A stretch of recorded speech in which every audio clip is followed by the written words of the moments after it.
Hyderabad central university HCU భూముల వ్యవహారం రోజురోజుకో మలుపు తిరుగుతూ ఉంది.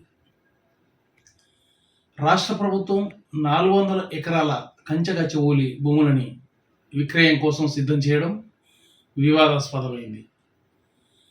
పర్యావరణం, పక్షులు కొలువైన నెలవైన ఆ భూములని ప్రైవేట్ సంస్థలకు కట్టబెట్టాలన్న ప్రభుత్వ నిర్ణయాన్ని విద్యార్థులు, మేధావులు, పర్యావరణవేత్తలు అందరూ కూడా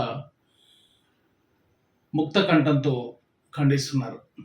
ప్రభుత్వం ఈ చర్య నుంచి ఉపసంహరించుకోవాలని వారు కోరుతున్నారు. విద్యార్థుల ఆందోళనలతో యూనివర్సిటీ అట్టుడికిపోతా ఉంది. ఈ దశలో రాష్ట్ర ప్రభుత్వం చేపట్టిన చర్యపై సుప్రీంకోర్టు సైతం మొట్టికాయలు వేయడంతో ముఖ్యమంత్రి రేవంత్ రెడ్డి ఓ మెట్టు దిగివచ్చారు. ఈ వ్యవహారంపై నిర్ణయం తీసుకునే ముందు నిర్ణయం తీసుకోవడానికి ఒక మంత్రివర్గ ఉపసంఘాన్ని నియమించారు. ఆ మంత్రివర్గ ఉపసంఘం విద్యార్థి సంఘాల నాయకులతో, పర్యావరణవేత్తలతో, మేధావులతో చర్చించి తమ ముఖ్యమంత్రితో ఈ విషయాన్ని చర్చిస్తారు. మంత్రుల కమిటీ సమావేశమై ముందుగా విద్యార్థులపై పెట్టిన కేసులని ఉపసంహరించాలని ప్రభుత్వానికి సిఫార్సు చేసింది. ప్రభుత్వం ఆ మేరకు నిర్ణయం తీసుకుంది. ఒక రకంగా ప్రభుత్వం ఈ చర్య తీసుకోవడం పట్ల విద్యార్థి లోకం నుంచి సానుకూలత వ్యక్తమైంది.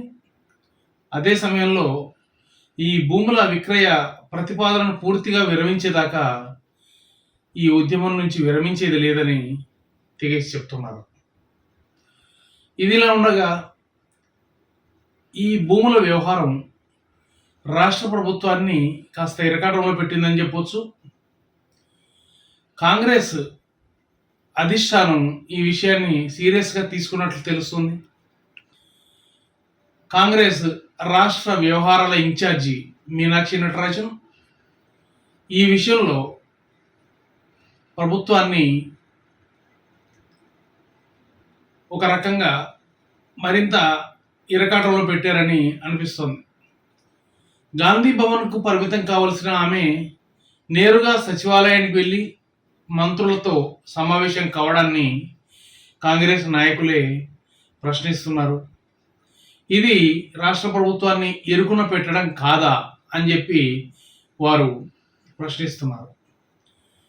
మంత్రులతో చర్చించడంలో తప్పులేదు, కానీ నేరుగా సచివాలయానికి, అధికారిక కేంద్రమైనటువంటి సచివాలయానికి వచ్చి మంత్రులతో సమావేశం కావడం ఏంటనేది ఇప్పుడు చర్చనీయాంశంగా మారింది.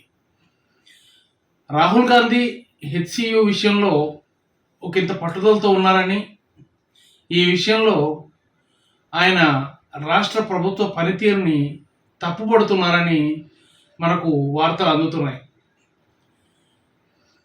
రోహిత్ మరణించినప్పుడు స్వయంగా హెచ్సియుకి వచ్చినటువంటి రాహుల్ గాంధీ ఈ వ్యవహారం ఇంత పెద్దదైనా కూడా ఇప్పటికీ రాకపోవడం ప్రతిపక్షాల విమర్శలకు తావిస్తుంది.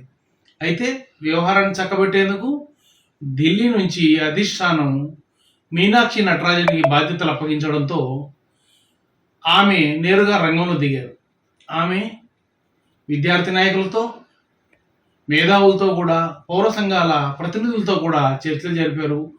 అదే సమయంలో మంత్రుల కమిటీతో కూడా చర్చించారు.